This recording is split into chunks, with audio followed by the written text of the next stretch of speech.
So the question number third is, यहाँ पर हमें कुछ अर्थमेटिक प्रोग्रेशंस तो गिवन है, यहाँ पर AP तो हमें गिवन है, लेकिन उन AP में हमें ये पता है कि ये जो नंबर की हमें सीरीज़ गिवन है ये एक AP है, लेकिन उन AP में बीच में कुछ मिसिंग टर्म्स हैं, यानी कि कुछ टर्म्स ऐसी हैं जिनके बारे में हमें पता नहीं है लेकिन हम कैलकुलेट कर सकते हैं। कैलकुलेट कैसे करेंगे? इस टाइप के क्वेश्चंस यानी कि मिसिंग टर्म वाले अगर क्वेश्चंस कभी भी आते हैं तो हमें बिल्कुल सिंपल स्टेप से स्टार्ट करना है। लाइक हमें यहाँ पर अगर हम फर्स्ट क्वेश्चन को देखें तो फर्स्ट क्वेश्चन में हम कुछ चीज़ें क्लियरली नोटिस कर सकते हैं। फर्स्ट क्वेश्चन में अगर हम देखें तो यहाँ पर हम कुछ चीज़ें क्लियरली नोटिस कर सकते हैं कि फर्स्ट टर्म जो है हमारी दैट इज़ A1 जो हमारे पास है उसकी वैल्यू है 2, A2 जो है वो हमें पता नहीं, एंड A3 जो है उसकी वैल्यू है 26। सो ये 3 टर्म्स हमारे पास हैं, हमें मिड वाली टर्म यहाँ पर कैलकुलेट करनी है।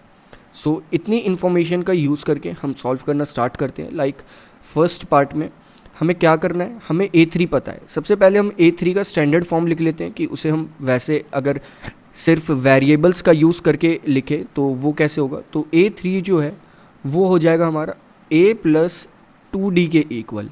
सेम इसी तरह से A1 जो है वो होता है हमारा A के इक्वल। अब बात कर लेते हैं A2 की, तो A2 को आपको पता है कि वो होता है A प्लस D के इक्वल। तो A2 की यहाँ पर फ़िलहाल ज़रूरत नहीं होगी क्योंकि जो जो हमें पता है हम उन्हीं की स्टैंडर्ड फॉर्म लिखेंगे। नेक्स्ट अगर हम देखें तो यहाँ पर जब हम A3 में से A1 माइनस करते हैं, यानी कि जब हम A3 माइनस A1 करते हैं तो ये होगा 26 माइनस 2, तो A3 माइनस A1 जो होगा वो आ जाएगा 24 के इक्वल। ये तो आगे न्यूमेरिकल्स वैल्यूज़ के अकॉर्डिंग कि ये किसके इक्वल आएगा, लेकिन अगर हम वैसे सब्ट्रैक्ट करें तो जब हम A3 में से A1 को सब्ट्रैक्ट करते हैं तो ये हो जाएगा हमारे पास directly A3 minus A1, A से A यहाँ कैंसिल आउट हो जाएगा, A minus A 2D।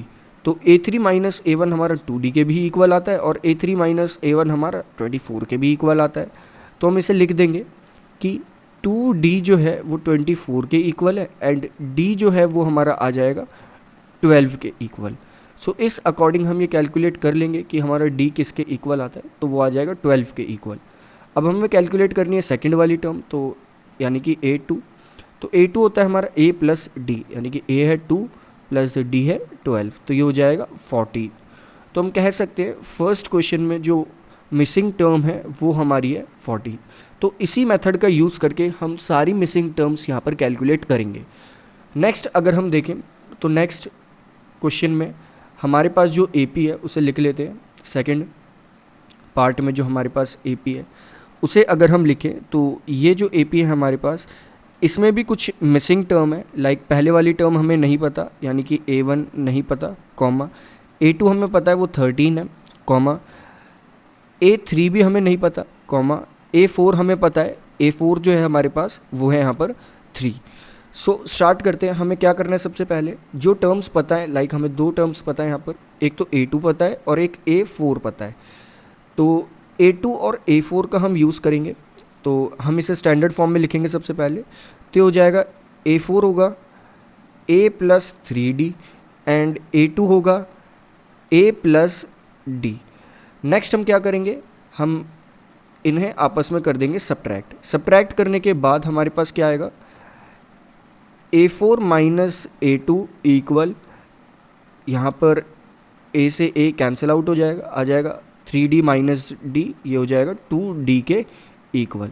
Next अगर हम देखें, अगर हम न्यूमेरिकल वैल्यूज़ के अकॉर्डिंग A4 माइनस A2 करते तो ये आता हमारा 3 माइनस 13 जो कि इक्वल होगा माइनस 10 के। सो हमारा 2D जो होगा वो माइनस 10 के इक्वल होगा। सो यहाँ से D की वैल्यू जो है वो हमारी आ जाएगी माइनस 5। D की वैल्यू हम पुट करके अब A1 कैलकुलेट कर लेंगे और एक तरह से यहाँ पर हमें A भी कैलकुलेट करना है। अभी हमें A नहीं पता चला, तो हम किसी भी एक इक्वेशन में, लाइक अगर हम सेकंड इक्वेशन की बात करें तो वहाँ पर 13 जो है वो इक्वल है A प्लस D के, D यानी कि माइनस 5, तो वो होगा A माइनस 5।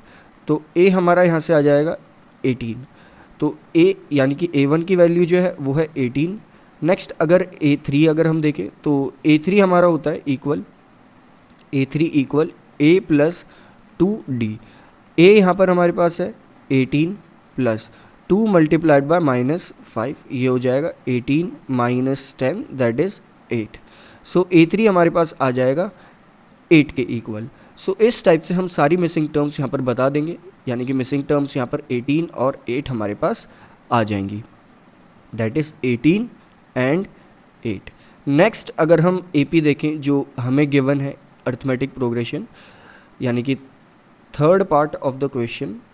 सो उसमें एक बहुत ही सिंपल AP गिवन है, हमें पहले वाली टर्म पता है, पहले वाली टर्म यानी कि फर्स्ट टर्म, और वी कैन से A1 हमारे पास है 5। फिर हमें नहीं पता टर्म्स क्या क्या है, यानी कि A2 हमें नहीं पता, साथ ही साथ हमें A3 भी नहीं पता, इसके साथ साथ हमें A4 पता है कि A4 क्या होगा, वो होगा 9/1/2, जिसे हम अगर नॉर्मल फॉर्म में लिखना चाहें तो ये हो जाएगा डायरेक्टली 19/2। सो ये हमारी अर्थमेटिक प्रोग्रेशन है। यहाँ पर हमें A2 और A3 नहीं पता, लेकिन हमें पता क्या क्या है, हमें A1 की वैल्यू पता है और A4 की वैल्यू पता है। तो हम इसे स्टैंडर्ड फॉर्म में लिखेंगे तो ये हो जाएगा A4 equal A plus 3D and A1 equal A, और डायरेक्टली यहाँ पर इन्हें आपस में सब्ट्रैक्ट कर देंगे। सब्ट्रैक्ट करने के बाद जो आएगा हमारे पास वो डायरेक्टली आ जाएगा A4 minus A1 equal A से A यहाँ पर कैंसिल आउट हो जाएगा, नेक्स्ट आ जाएगा इक्वल 3D। इसके बाद अगर हम देखें तो अगर हम न्यूमेरिकल वैल्यूज़ को आपस में सब्ट्रैक्ट करते हैं, यानी कि A4 माइनस A1 कर देते हैं, तो ये जो है हमारा ये इक्वल आता है 19/2 माइनस 5, और जब हम इसे सॉल्व करेंगे तो A4 माइनस A1 हमारा हो जाएगा 19 minus 10 whole upon 2 that is 9/2। So हम कह सकते हैं कि हमारा जो 3D है दैट इज़ ये वाली वैल्यू और ये वाली वैल्यूज़ आपस में इक्वल होंगी, क्योंकि यहाँ पर भी A4 माइनस A1 है, ये भी A4 माइनस A1 के इक्वल है, तो 3D जो है वो 9/2 के इक्वल होगा। सो नेक्स्ट हम D की वैल्यू कैलकुलेट कर लेते हैं। D हमारा यहाँ से आ जाएगा डायरेक्टली कैंसिल आउट होके, दैट इज़ D इक्वल 3/2। सो इसमें हमने D कैलकुलेट कर लिया कि D हमारा क्या आ रहा है, D हमारा यहाँ से आ रहा है 3/2, पॉजिटिव 3/2। नेक्स्ट अगर हम यहाँ पर देखें, यहाँ पर A1 हमें पता है, A2 अगर हम कैलकुलेट करें तो A2 होगा A प्लस D। A हमारे पास है 5 प्लस D हमारे पास है 3/2, और ये हो जाएगा 5 प्लस 3/2। डायरेक्टली अगर हम ये वाली टर्म देखें तो ये हो जाएगा हमारे पास 10 plus 3 whole upon 2 that is 13/2। So second term हमारी आ जाएगी 13/2। थर्ड टर्म अगर हम देखें तो थर्ड टर्म हम डायरेक्टली कैलकुलेट कर लेंगे, ये भी A3 ये होगा हमारा 5 प्लस 2 मल्टीप्लाइड बाय 3/2, 2 से 2 यहाँ कैंसिल आउट हो जाएगा, ये A3 आ जाएगी हमारी 8। सो थर्ड टर्म हमारी यहाँ से आ जाएगी 8। सो जो एम्प्टी स्पेसेस थे वहाँ हम लिख देंगे 13/2 एंड 8, तो ये हो जाएगा 13/2 यानी कि 6 1/2 एंड 8। नेक्स्ट अगर हम AP देखें तो वो हमारे पास है, लाइक अगर हम उस AP को लिख लें तो वो हमारे पास है, that is fourth part of the question is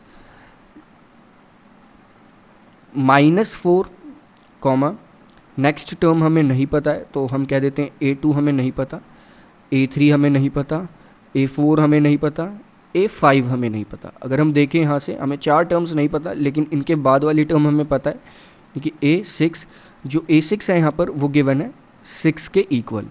so हम इन्हें स्टैंडर्ड फॉर्म में लिख लेते हैं कि स्टैंडर्ड फॉर्म में ये कैसे आएंगे, तो A6 जो है हमारा वो इक्वल हो जाएगा like A6 equal A plus 5D and A1 है हमारा यहाँ से -4, तो हम लिख देंगे A1 इक्वल 4। इसके बाद हम इन्हें आपस में कर देंगे सब्ट्रैक्ट करने के बाद क्या आएगा हमारा A6 माइनस A1, जो कि इक्वल होगा A से A यहाँ कट हो जाएगा दैट इज़ 5D। तो साथ ही साथ हम न्यूमेरिकल वैल्यूज़ को भी यहाँ सब्ट्रैक्ट कर लेंगे, तो A6 माइनस A1 जो है वो हो जाएगा हमारा 6 माइनस 4, तो ये हमारे पास आ जाएगा 10 के इक्वल। सो D अगर हम यहाँ पर चेक करें तो 5D यहाँ से होगा 10 के इक्वल, तो D आ जाएगा हमारे यहाँ पर 2। सो D हमने यहाँ से इजीली कैलकुलेट कर लिया है कि D हमारा यहाँ से 2 आ रहा है।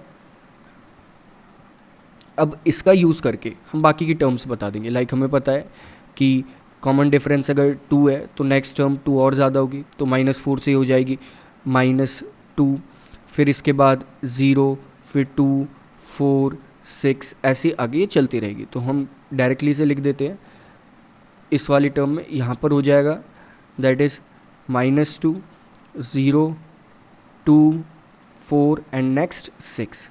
नेक्स्ट AP अगर हम देखें तो ये हमारे क्वेश्चन का एक तरह से लास्ट पार्ट है, और इसमें जो AP हमें गिवन है वो अगर हम देखें तो वो हमारे पास है लाइक पहली टर्म हमें नहीं पता है यहाँ पर, तो हम कह सकते हैं यहाँ पर हमें A1 नहीं पता, कॉमा A2 हमें पता है, A2 है यहाँ पर 38, कॉमा A3 हमें नहीं पता, A4 हमें नहीं पता और A5 हमें नहीं पता।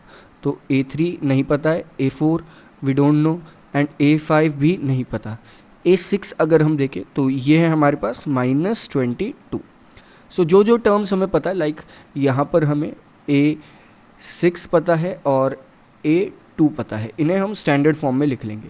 तो ये हमारे पास हो जाएगा A6 और उसके नीचे A2, ये होगा A6 हो जाएगा A + 5D एंड ये हो जाएगा A + D, और इन्हें कर देंगे फिर आपस में सब्ट्रैक्ट। जब हम इन्हें सब्ट्रैक्ट करेंगे तो हमारे पास आ जाएगा लाइक यहाँ पर नेगेटिव साइंस आ जाएंगे, तो A6 - A2 वो इक्वल हो जाएगा, A से A कैंसिल आउट हो गया, 5D - D, तो ये हो जाएगा 4D। और जब हम इनकी न्यूमेरिकल वैल्यूज़ को आपस में सब्ट्रैक्ट करेंगे A6 - A2 की, A6 - A2 की, तो ये होगा इक्वल एक तरह से -22 - 38। सो यहाँ पर ये इक्वल आ जाएगा, डायरेक्टली हम अगर इसे लिखें तो ये होगा -60 के इक्वल। सो D अगर हम देखें, और वी कैन से यहाँ से हम पहले 4D कैलकुलेट करेंगे, 4D अगर देखें तो ये होगा इक्वल -60 के। सो D यहाँ से आ जाएगा हमारा इक्वल -15 के, यानी कि कॉमन डिफरेंस जो है वो है -15। ये इंपॉर्टेंट चीज़ यहाँ पर है।